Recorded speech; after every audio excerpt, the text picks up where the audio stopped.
So thank you everyone for joining us today. We are People 3 Inc., a data-driven D&I consulting firm based in Nashville, Tennessee. Our mission is to help people navigate people differences, and that is why we believe in having conversations surrounding topics and issues in diversity, equity, and inclusion, including our conversation for today, Conversations InVISIBILITY, Reflections on the AAPI Experience in America. From the model minority stereotype to the most recent acts of violence against our brothers and sisters, the world is witnessing how xenophobia and racism so heavily impact the AAPI community within America. We are here today to reflect on personal experiences of our panelists, as well as to discuss what can be done and what we would like to see happen in America's future. Our moderator today is Sunny Bray-Cartmel. Sunny is amazing and has done so many things.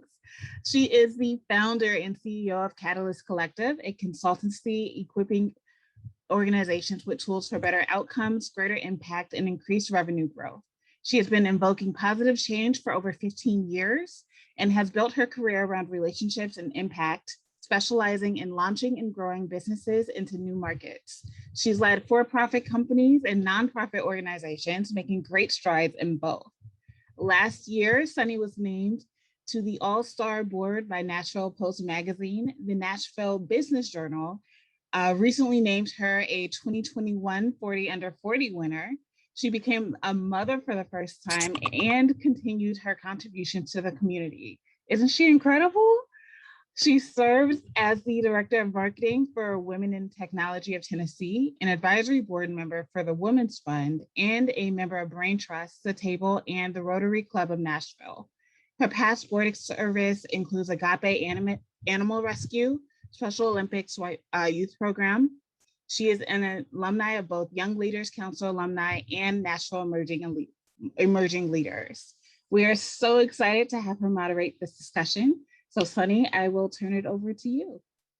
Thank you all so much for being here today and taking time out of your day to listen to this conversation. I'm really excited for our panelists, and I'm going to go ahead and get started and introduce them. First, we have Joseph Gutierrez. Joseph is Filipino-American and originally from Los Angeles, California. He is the founder and director of API Middle Tennessee, an Asian and Pacific Islander serving organization that works towards racial justice by building API community, lifting API voices, and unpacking API identities. Joseph's professional interests have always lied at the intersection of education and community, and he is heavily involved in Nashville's nonprofit community. Welcome. Next, we have Kimmy Camp, and she is the Director of Culture and Talent Management at Ingram Industries and is responsible for driving their diversity, equity, and inclusion strategy across all Ingram companies and leading the talent management for efforts for Ingram Industries. At her core, Kimmy has a passion for people. She's built her career on helping others reach their full potential and fostering inclusive work environments where anyone can thrive no matter their unique differences. Kimmy holds a master's degree in industrial organizational psychology and bachelor's in psychology. She is a first-generation Vietnamese American and traveled to Vietnam for the first time in 2019, where she got to see where her family grew up. One of the best experiences of her life. Next, we have Emily Yu, and she is the Broadband Grants Manager for the Tennessee Department of Economic and Community Development. She manages the Tennessee Broadband Accessibility Grant and Emergency Broadband Fund, which has combined budget of over $100 million. She also helps to manage relationships with local, state, and federal digital inclusion partners to address the digital divide in Tennessee. Prior to working in TNECD, she was selected as one of 5 fellows for the prestigious Tennessee Governor's Management Fellowship, where she helped to oversee operational efficiency and performance improvement for all 23 cabinet-level departments in state government.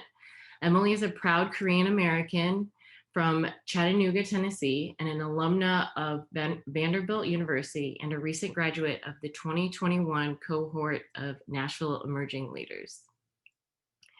Tara Sargent is a biracial Filipino American. She currently works as a social media copywriter at Emphatic. She has a BA in English and an MA in communications with a concentration in marketing communication. Her studies in language and communications give her the ability to understand words and how to use interpersonal communication effectively. She is interested in solving and preventing issues on racism, colorism, ableism, and accountable discourse. Rosh, and Rosh, I will want you to pronounce your name properly. It is Rashid Ibrahim. Thank you. Is an Asian American with roots in subcontinental Asia who has traveled, lived, and worked extensively overseas, calling 7 countries home across Europe, Asia, Africa, and the Middle East. He currently serves on the Diversity, Equity, and Inclusion Committee of InContracts, where he focuses on expanding the DEI footprint in the financial industry, and is currently working on creating an initiative along with his team that brings awareness to DEI issues both nationally and internationally. With an eye on increased knowledge, empathy, and understanding of all peoples, Raj currently works full-time while going back to school to pursue a degree in nonprofit management to further his dream of starting a nonprofit organization himself that focuses on ecologically neutral, self-sustaining micro communities that provide employment, housing, food, and clean water to impoverished people in the third world, and doing his small part to make the world a more diverse, equitable, and inclusive place. Steffi G is a Filipino-American multi-instrumentalist drummer and percussionist, music educator, and entrepreneur based in Nashville. She serves as an instructor at various music schools, including Bluesman Rock Academy, Guitar Center, Melodia Studio, and the W.O. Smith Music School, excuse me. In addition to teaching, she has performed and recorded with several local bands and singer-songwriters. Steffi's most recent achievement was joining the roster of Distinguished Artist Educators with Sabian Cymbals. Her lifelong goal and mission is to create encouraging beats and raise up the next generation of musicians. Thank you. All right, we'll go ahead and get started with the first question. And I will open it up to all panelists. So whoever would like to answer, just go ahead. Given the heightened xenophobia and racism toward anyone perceived to be AAPI, what has been the hardest part about the past year? I'm happy to kick us off. Thank you. First of all, thanks everybody for joining.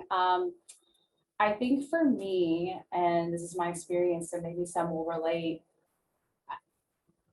I don't think that my upbringing, we really grew up talking about race. So for me, a lot of the hardest part has been acknowledging and sitting with the trauma that comes from seeing the racism and the xenophobia.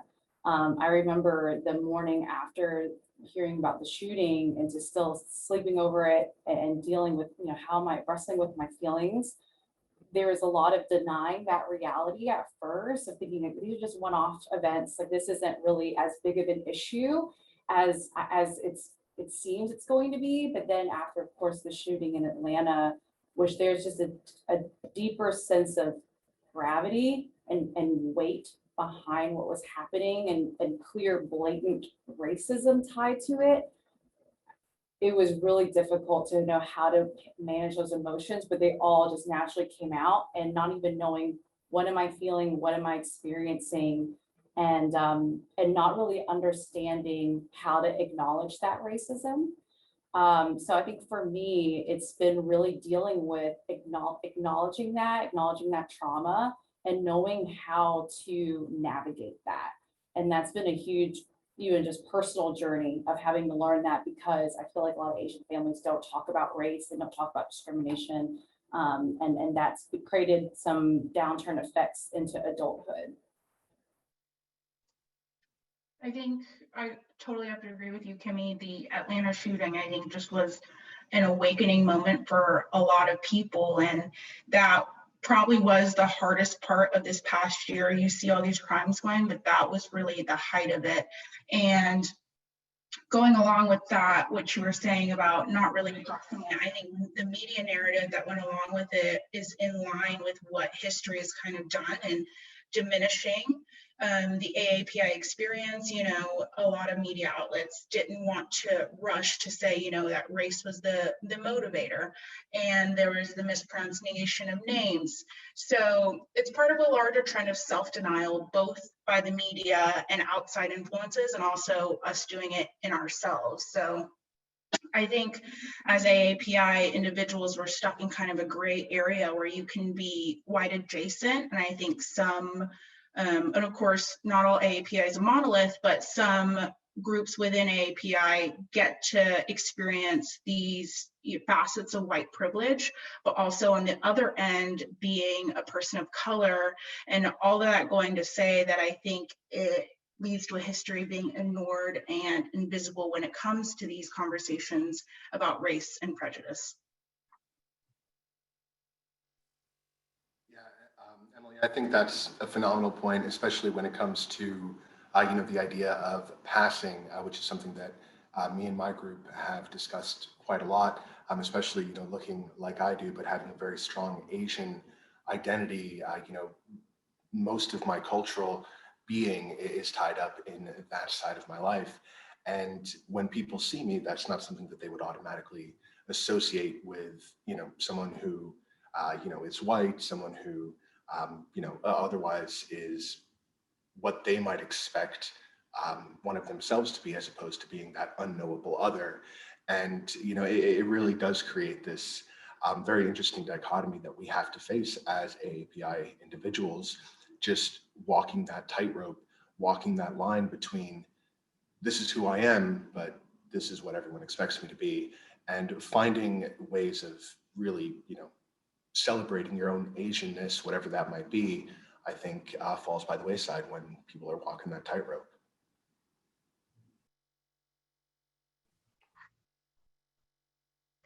I just want to just reiterate again what other people have been saying about taking just the time to reflect and process.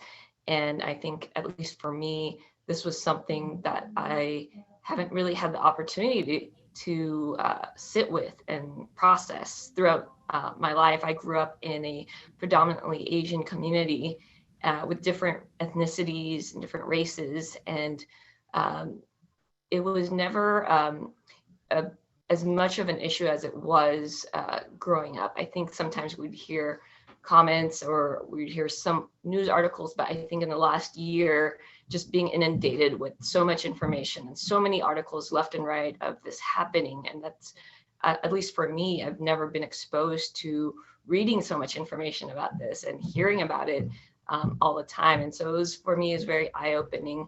And I think coupled with the pandemic, just really heightened everything without being able to meet with people in person or talk about this in person and have more forums to reflect on this, I think was just really difficult, at least for me.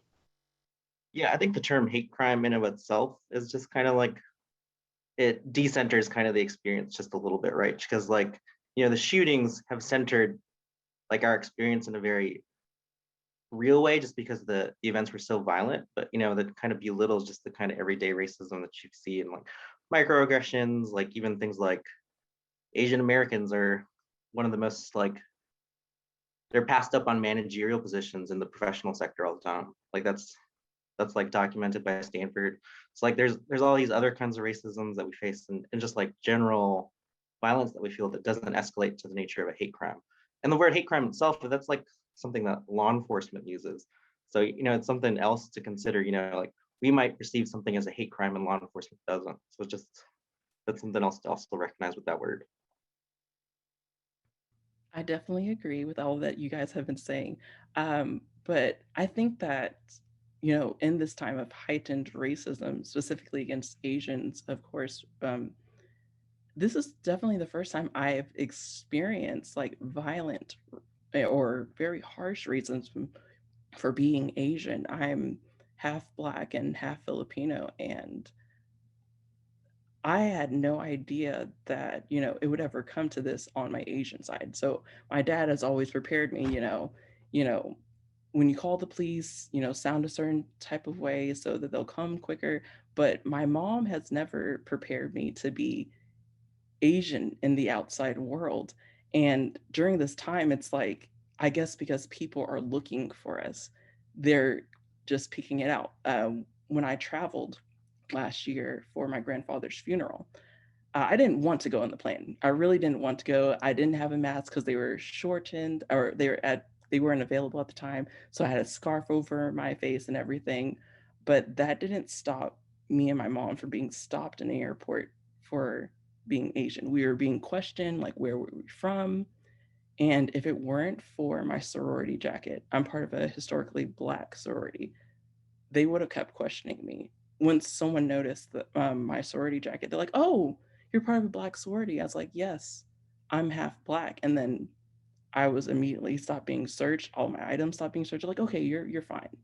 And I was like, "Okay." And then my mom was on the other side of the door, and she was saying that they had to stay near our stuff, and they were threatening to fine us $500 if they left my stuff there, and that if we even moved away from our items, that we would have been arrested. And I was just like, we're not doing anything. And like, they had 3 pairs of gloves on, they germexed every time they touched us. And I was just like, what is happening? I was just like, I didn't even think about it until afterwards. I was like, it's because of COVID. Thank you for sharing. That actually does lead me to one point I want to make. I experienced something in New Orleans right before lockdown, and I was walking into a gas station. A white older gentleman was walking out, and he had a case of Corona and held the door open for me and said, "There's no Corona in here." And I didn't know what he meant at first, but after the fact, I realized that it was because of COVID. But we will go on. And to your point of, I think, Terry, you mentioned where are you from? We will get to that question later. But moving on, thank you guys so much for sharing. The next question, how has the recent increase in hate crimes against the AAPI community affected you and your personal or family experience?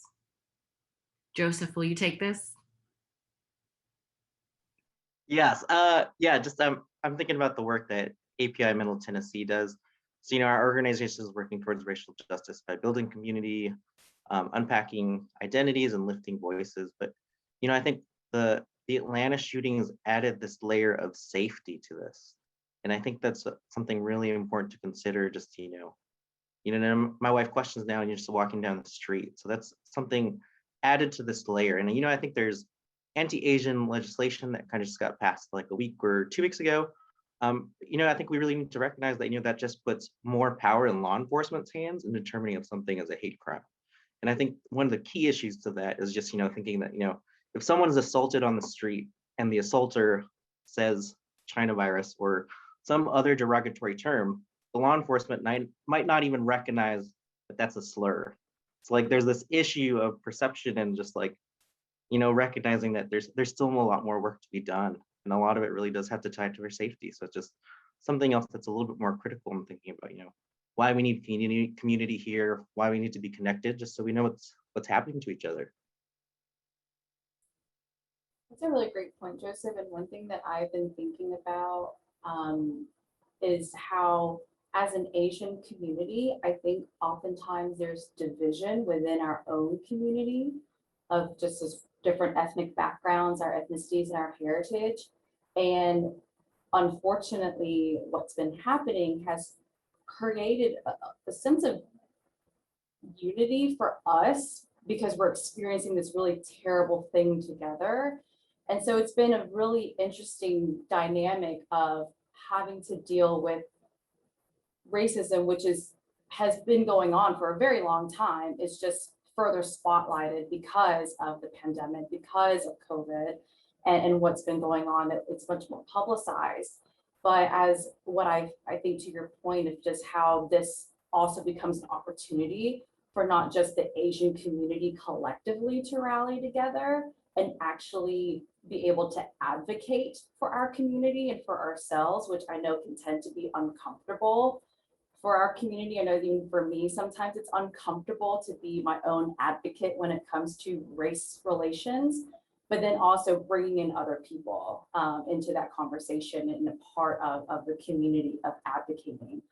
So I think that's a huge piece of this too, as far as how has that had that impact personally, but also at a wider scale of our entire community.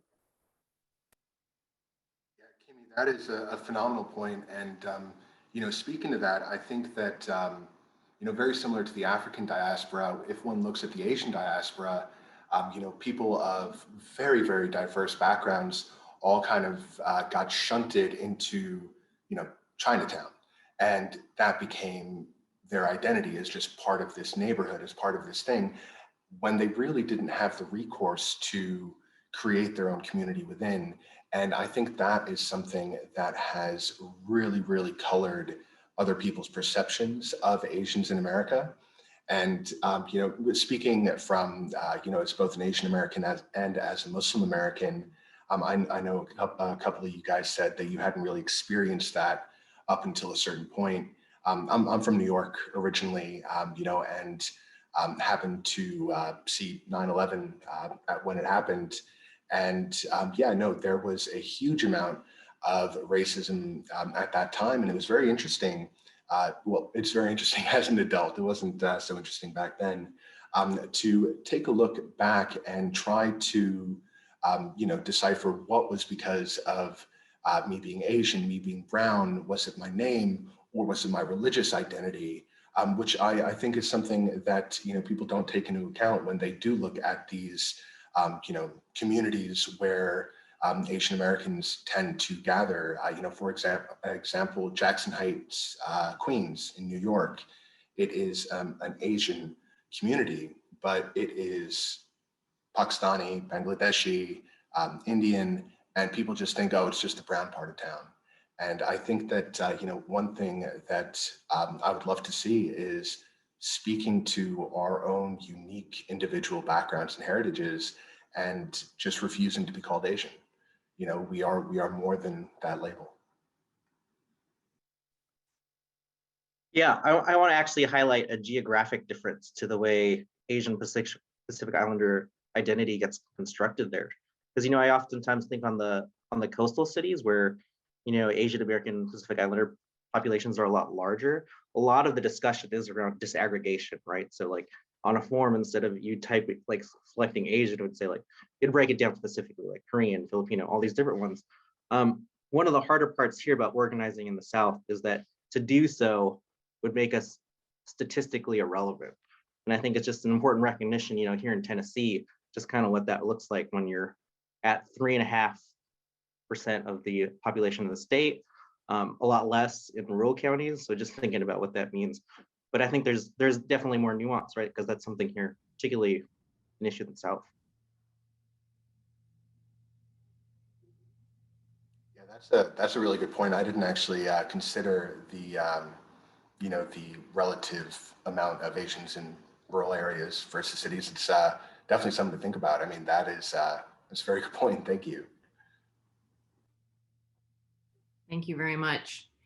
We'll move on to the next question if no one else has anything else to add. What do you want most Americans to know about the everyday experience of AAPI individuals as they experience the world in organizations, etc.? I'll start us off.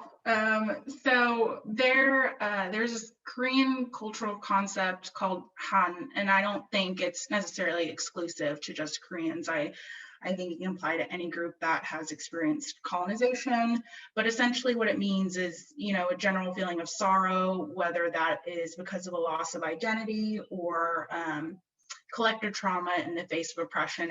And in Korean history, I think just this goes back to colonization of Korea by Japan and the separation of our country during the Korean War. But it's something that everyone is holding and experiencing, but not something that's really addressed or talked about. And this goes to back what Kimmy was saying in the first question, not really having those explicit conversations around race and maybe moreover the trauma and the burden that comes with it. Of course, we're all proud to be Asian and should be unapologetically so, but there is, you know, these effects that come with it that may not always be the good part. So I think something for Americans to be aware of is that we're struggling every day of how we present ourselves to the world.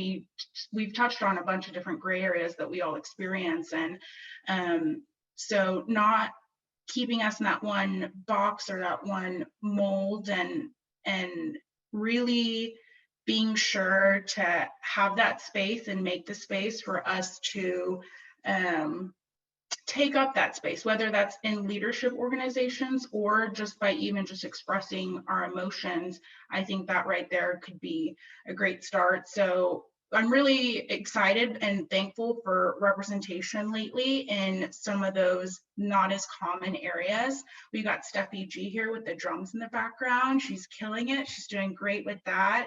We got filmmaking with Lee Isaac Chung and John Chu. Naomi Osaka is killing it in tennis. So there's just so many different ways in which Asian Americans are coming to the forefront and showing, hey, we're not exactly maybe what your idea is of what an Asian American should be or in what industries they should be in, but we're coming through. So just wait. Yes, thank you, Emily. I just wanted to speak a little bit about my experience, just growing up in just a very traditional Filipino household where actually, so I don't mention it much, but my BA is in accounting and supply chain management. So my route previously was to become a CPA and accountant, and that was something that was really pushed on me as a young child, a teenager, even in college and into my adulthood, was becoming the CPA and accountant. And I think for a lot of Asian Americans, our family and our parents kind of hold this expectations of us. And so there are times where even into our adulthood, we're falling into these rhythms where we're listening to voices who might not be our own necessarily. And we are concerned about what other people may think about us, or we're focused on making our family proud. I think I still have these feelings where I'm still, even in my 30s, I'm wondering, is this making my family proud? Am I doing what's expected of me based on my culture and my upbringing? And so for me to pursue music full time and in essence going against the grain has been quite a journey for me. And I just, that's something I think, you know, is not necessarily exclusive of our ethnicity or being Asian, and it happens across different ethnicities as well. But I think, at least for me and my experience and upbringing, it was something that a lot of challenges I felt like I had to overcome, and a lot of obstacles and a lot of different voices, hearing different voices that weren't necessarily my own and finding my own voice. So that's been part of my journey to where I am today. Thank you so much, Steffi G, for sharing. I'm 35 years old and I'm still looking for my mom's approval. Steffi, I think you bring such a great point that there's, I think, especially for those of us with Asian immigrant parents, I think it's also just Asian culture too, but I think especially if your parents are immigrants, there's a lot of sacrifice that came to coming to a different country, building their life from the ground up, and there's a weight and pressure as a child of an immigrant to honor their legacy and what they've done, the sacrifices they've made. And to your point, Sunny, trying to always feel like what you're doing is enough and what you're doing is valuable and bringing, you know, a good reputation to your family. And I think all this kind of feeds into that model minority myth, which I know we'll get deeper into that, but that sense of heightening that pedestal of how Asian Americans should be perceived and how we feel like we want people to view us, while also at the same time, Emily, to your point, that we're not just unidimensional. There's multiple facets of us. And I think media is starting to do better with showing more diversity of different types of Asian people, not just Asian stories or Asian characters, Asian personalities, Asian careers, like what we do, but there's still this internal struggle, I think, within ourselves as an Asian community of getting away from that model minority myth that has been embedded into our identity in a sense. And I think it's as we're getting into adulthood and we're in an era where we're talking about this a lot more, it's creating a lot more reflection on not just what do our allies need to do to support, but also what do we need to be doing? What is our own internal work? So I've been reflecting on a lot of that myself. So Steffi, just what you said was really resonated for me from that standpoint.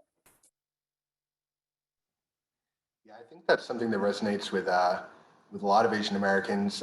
You know, former pushed into engineer major here, and yeah, you know, I definitely agree that there is this idea that if you aren't becoming a doctor, if you aren't becoming this or that, you're letting not only your family but your heritage, your culture down in some way. And I think that that perfectionism is something that not only contributes to the model minority myth, but it also, you know, drastically affects how Asian Americans conduct themselves.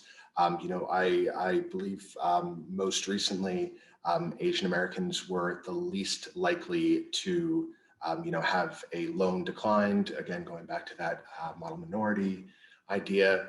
And yeah, you know, you're absolutely right. There are so many different facets and there's so many different angles to look at every individual from, and to say, oh, they're, you know, they're Asian, they're going to be a doctor, and you know, that's it. In a way, it's cultural erasure, because it's saying that you're not the sum of your parts. You are this one aspect of what you do. And I will admit that yes, that does go back to the cultural identity, and you know, you have to be an engineer or you're going to, you know, fail your family or whatever it is. But at the same time, it is a lot deeper than that as well. And I don't think that, you know, the focus should be on what you do. I think the focus should be on who you are, where you're from, and all the millions of different experiences that make up being an Asian American. Thank you, Raj. We've got some really great questions coming in, so I want to make sure that we get through the rest of our questions. So we're going to go ahead and move on to the next. How do you experience or handle daily microaggressions that may surface? Where are you really from? I love this question. Or things along the lines of model minority expectations or lack of understanding of diversity within diversity of AAPI individuals, visibility or lack of visibility. And I'll open this up to everyone as well. Okay, I'll go first. My first experience of this is when my mom and I were at the YMCA. We were just swimming, and these girls just came up to us, and they were. Oh, Terry, you're back on mute. Oh, okay, sorry. We were swimming at the YMCA, and I was around 8 at the time, and there was these other girls who were around the same age. And this was my first experience of experiencing, I guess, differentness according to my Asianness. But they were like, do you guys speak English? And when we replied to them, they were like surprised that we spoke English. I was like, if you didn't think we spoke English, then why would you ask us in English if we spoke English? But yeah, it's just things like that. It's just, usually when someone says, so what are you? I'm like, well, my nationality is American. I'm African-American and Filipino.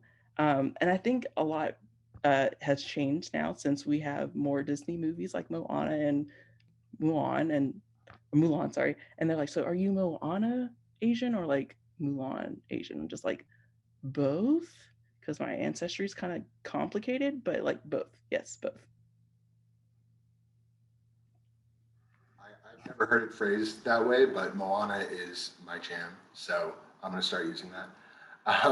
But no, I couldn't agree with you.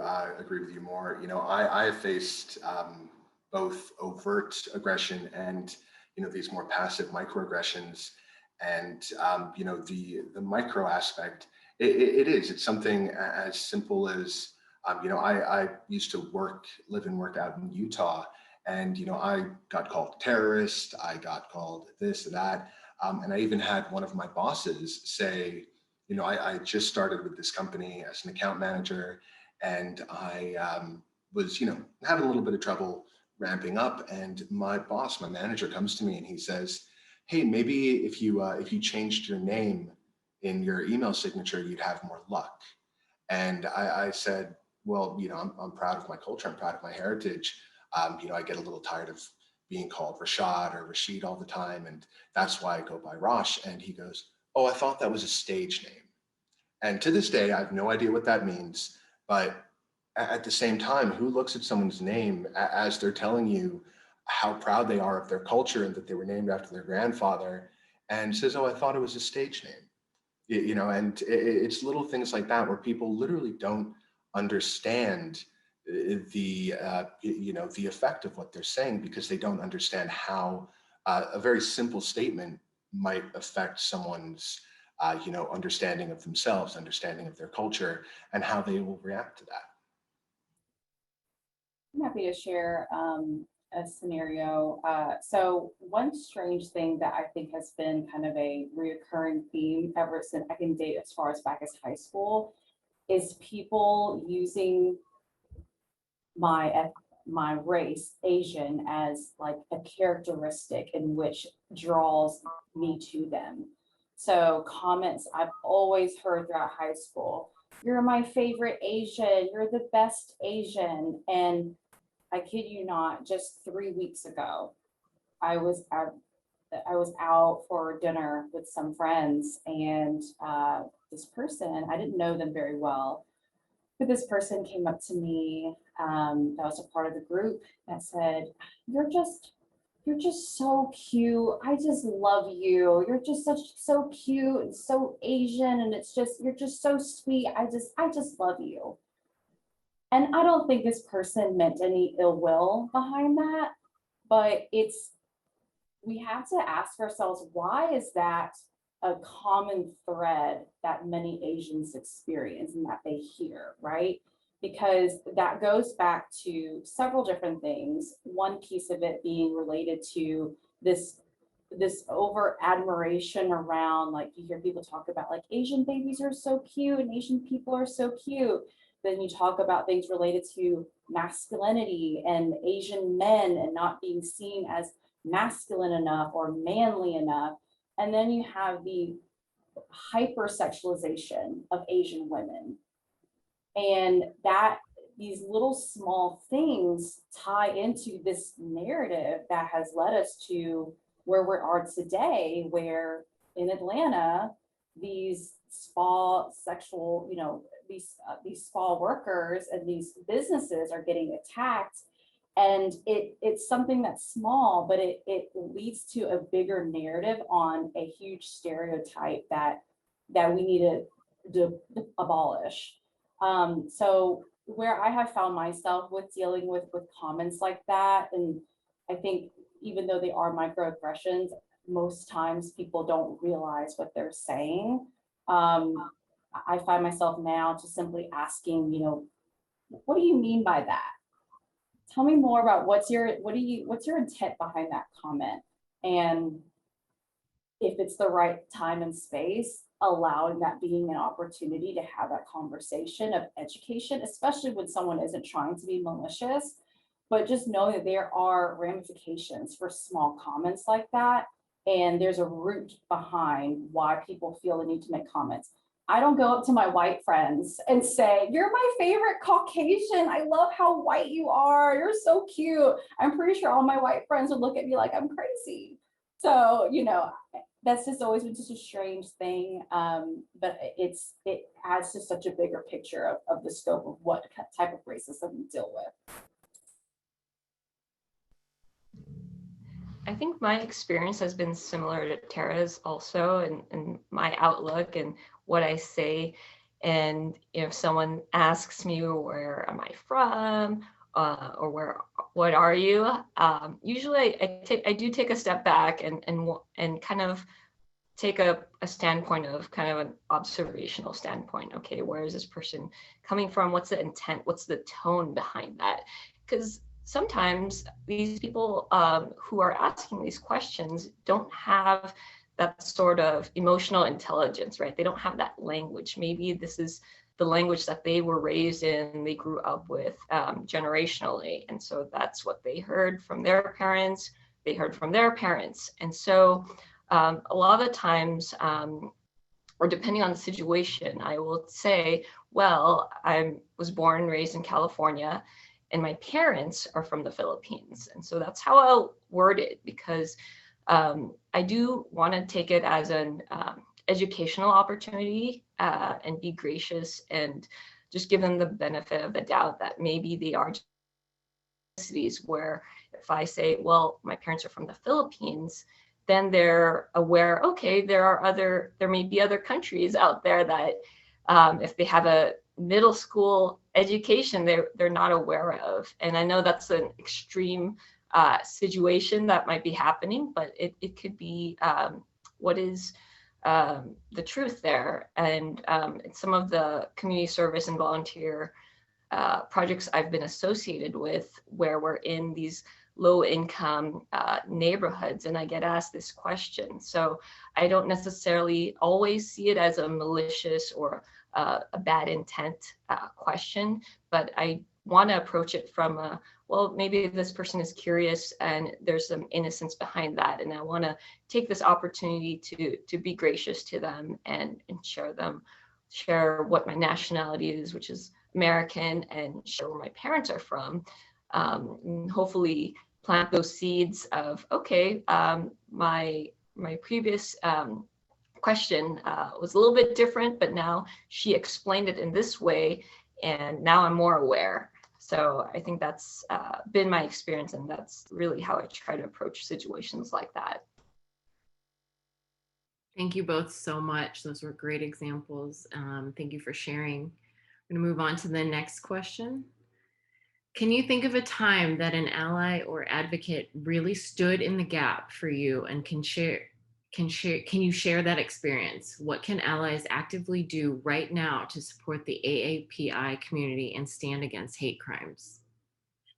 Going back to the Atlanta shooting, I had an old colleague reach out to me afterwards to check and see how I was doing, and I know that's been touted as kind of like one of the ways you can, help in these times and check on your BIPOC friends. And some people can think it's hokey or whatever, but I personally really appreciated it and liked that she was checking on me. And another thing she said was that, she was like, I was thinking about when we went on this work trip, and it was a situation which I experienced a microaggression. And I was like, wow, she's taking that time to self-reflect and look back on her own experiences and looking at what her, maybe minority friends have gone through and putting herself in their shoes, which spoke volumes to me. And I think just that work of self-reflection, it all starts with us, right? We have to do the work. We have to confront these systems of oppression that we're in and try to fight back against that. But just that in and of itself, I think that's a small step that we all can take on an individual level, and makes me think of the Maya Angelou quote of, do the best you can until you know better, and then when you know better, do better. So a small step right there, I think we all can do, but it meant a lot to me that she had reached out and thought about it in that way. One thing that oh, go ahead. No, go for it, Joseph. Well, I was just gonna say, some of it's as simple as just like shut up and stepping out of the way. Like that's really what it is. Just like take some time to stop and then just listen. And I think that really does go a long way for anybody wishing to be an ally at this moment in time, especially. I absolutely agree with that. And another thing is, if you happen to be walking with someone who you know is Vietnamese or Filipino or what have you, and someone does say, "Oh, you're Asian," or "Oh, you're such, so cute for an Asian," or whatever the case might be, just a quick little like, "Oh, hey, they're Vietnamese," or "Oh, hey, they're Pakistani," or whatever the case might be, just to bring awareness to the diversity within the diversity, I think would be a great thing to see more of, just so that that is something that we have the opportunity to help our fellow Americans become more knowledgeable about. Yes, I definitely agree. I think that we should all stand up for each other no matter, what is going on. I think that's definitely what 2020 has taught us, is that no matter what we identify as, we all go through some type of pain. I was talking with one of my Korean friends from campus, and I was just like, I think that we could do more for the Black Lives Matters movement. And she's like, well, why should we? She's like, I understand that you're half Black, but it's not our battle to fight. I was like, I understand that you see it that way, but your family owns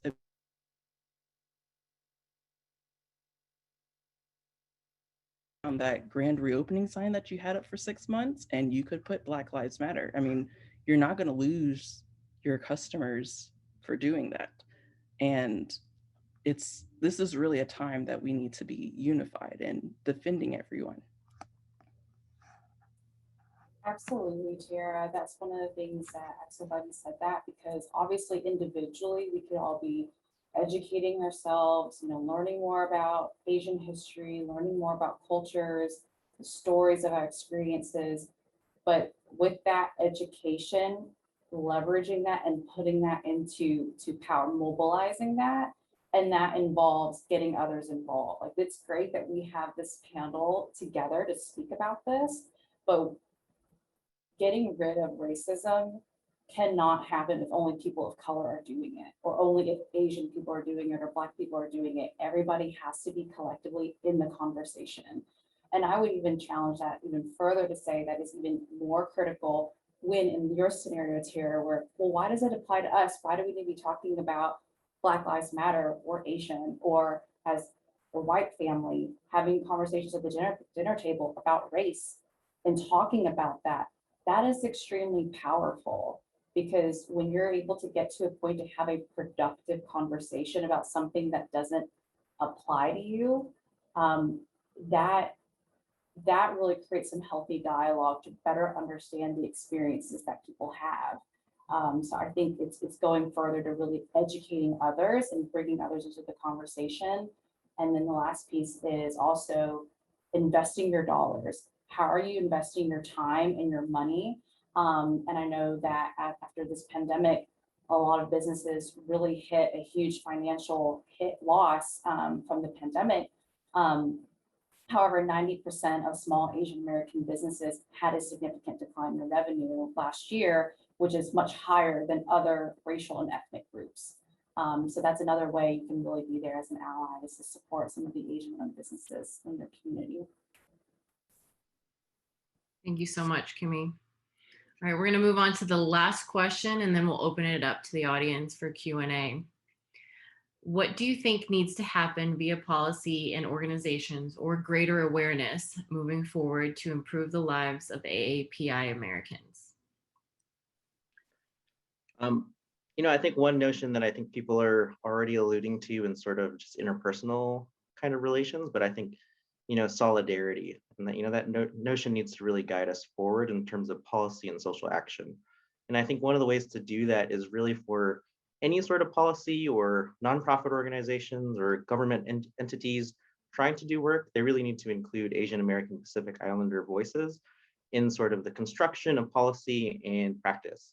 And, I think, tying us into different kind of movements and really recognizing just where that history is, right? Like in education reform, we're not talking about, like Thai, Lao, and Hmong students having some of the lowest high school matriculation rates in the country.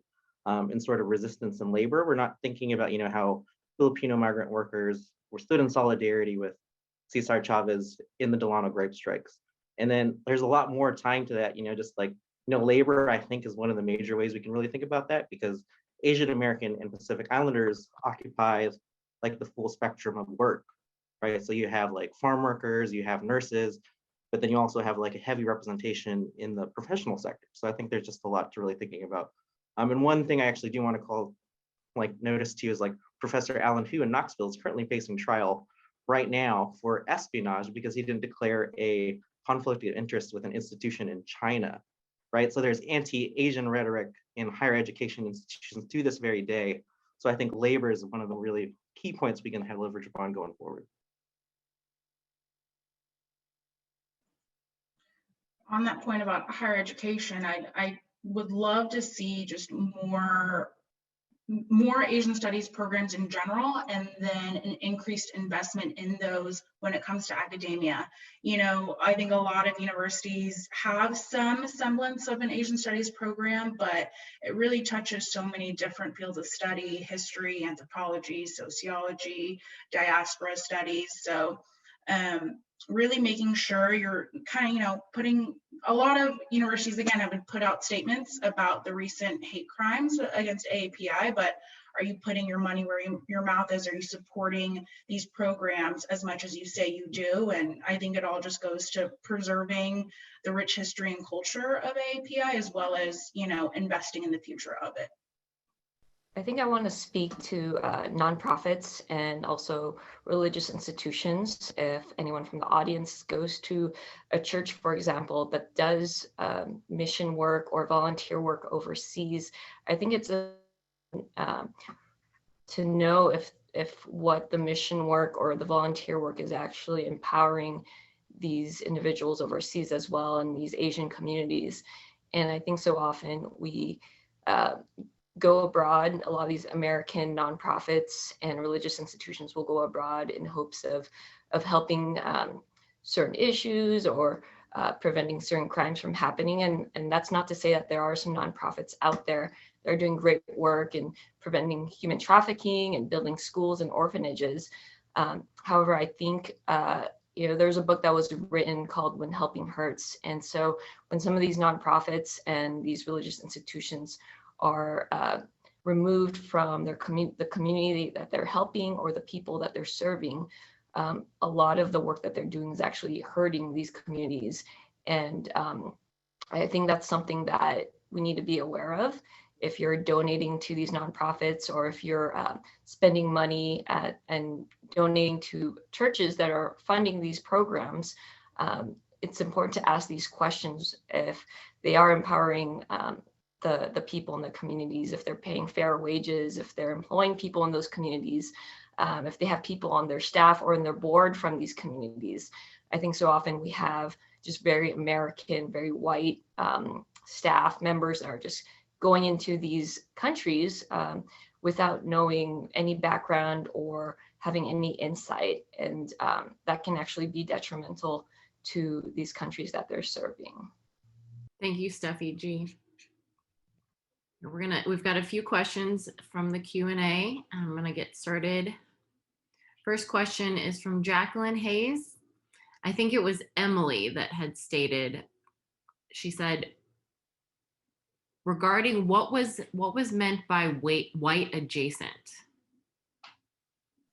Yeah, in the context that I had used it, I think that going back to the model minority myth of how we can be, not, this is difficult to explain, but like we can be white passing in a sense, not from an aesthetic point of view, but in terms of how we are able to, again, experience some of the privileges of white privilege and ascend to certain parts of in our lives because we are looked at as being, again, the model minority, but then again in other parts sometimes those systems don't serve us. So that's what I meant by white adjacent. And just to add on to that, Emily, someone like me who looks like me could also going, purely at the physical level be considered white adjacent, just because it's not an assumption that people would automatically make that I am Asian.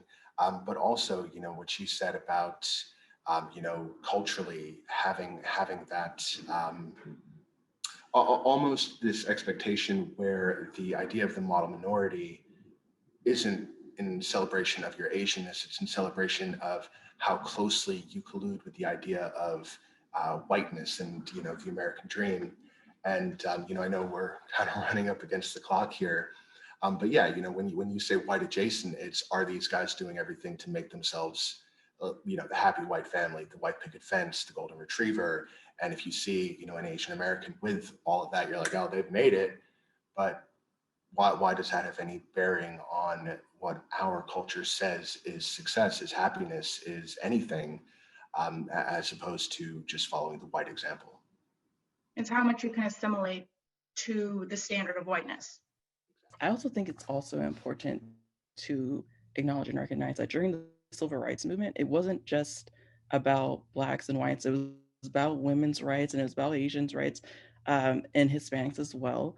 That's the civil rights movement is actually why we see on the forums you can have Hispanic not white or Hispanic not Black. But for the longest time, it was just Asian for us, or sometimes even Oriental.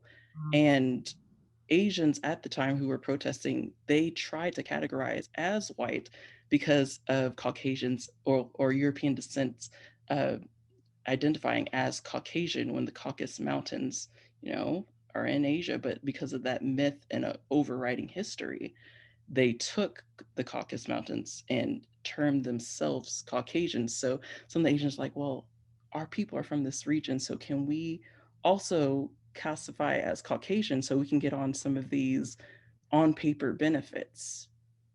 And I feel like as, you know, as an Asian community, that's why, you know, our parents tell us like, oh, you know, don't teach your kids, you know, your home language at home so that way they don't grow up with an accent.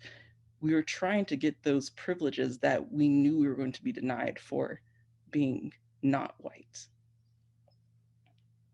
Thanks, Tara. There was an earlier question, and it was, has racism always been felt, AKA as children, or has it gotten worse in the last year? I'll actually start with this one. I grew up in an all-white private school. And this probably leads back to my mom's own personal experience with my dad's family.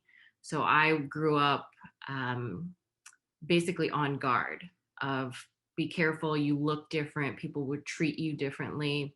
And in the white school, kids can be cruel. and they would put their fingers up to their eyes or squish their noses down. So I grew up with it as a kid. And as I got older, I didn't want to be different. I wanted to kind of disguise almost, or just be the same as everyone else. And then as I got older is when I started to embrace my Asian culture. I definitely experienced it as a child, as far back as elementary school. And I think that what I said earlier at the beginning of the panel is because there weren't conversations about what is racism and dealing with discrimination. I didn't really know what was happening at that time. And it didn't really occur to me. I didn't know what was happening, nor did I know how to handle it or navigate it, and then therefore advocate or say something to someone. So I just dealt with it. So it wasn't really until college and I got more into adulthood where I knew how to acknowledge it, because there were other people who didn't look like me that were saying, let's have a conversation about discrimination in general. Like, oh, this is something that people talk about. It's okay for you to acknowledge when this is happening to you. So that's really, detrimental in your kind of your upbringing, how you deal with it. And I think a lot of us as adults now are really trying to come to grips with how do you navigate that now in real time, but also being a part of helping to educate others like through this forum. Younger, I kind of did the opposite. I was like, no, I'm Pakistani, because I lived in Pakistan as a child, and I said my name is like I remember very distinctly trying to tell my fourth grade math teacher or something, like, no, my name is Rashid, Rashid, Rashid. And like, I absolutely insisted on them getting that right. And, you know, I think kind of contrary to what you guys are saying, I feel as though I've lost a little bit of that gumption. You know, now I go by Rosh. It goes back to what Emily was talking about assimilation. And, you know, I think that while we've all experienced it to some degree or another, I think that, you know, the way that we take our childhood experiences, it is going to influence how you react to these things as an adult. And, you know, it goes back to why we need our allies by our side. It goes back to maintaining our belief in our culture, maintaining our belief in our individualism, as well as maintaining a slight cognizance of the collectivistic idea of Asianness that we all experience. Thank you so much, Raj. I really appreciate everyone, the audience. Thank you for joining us today. If you have any further questions, I'm sure you can reach out to any of us and we'd be happy to further the conversation. I want to thank People 3. Thank you so much.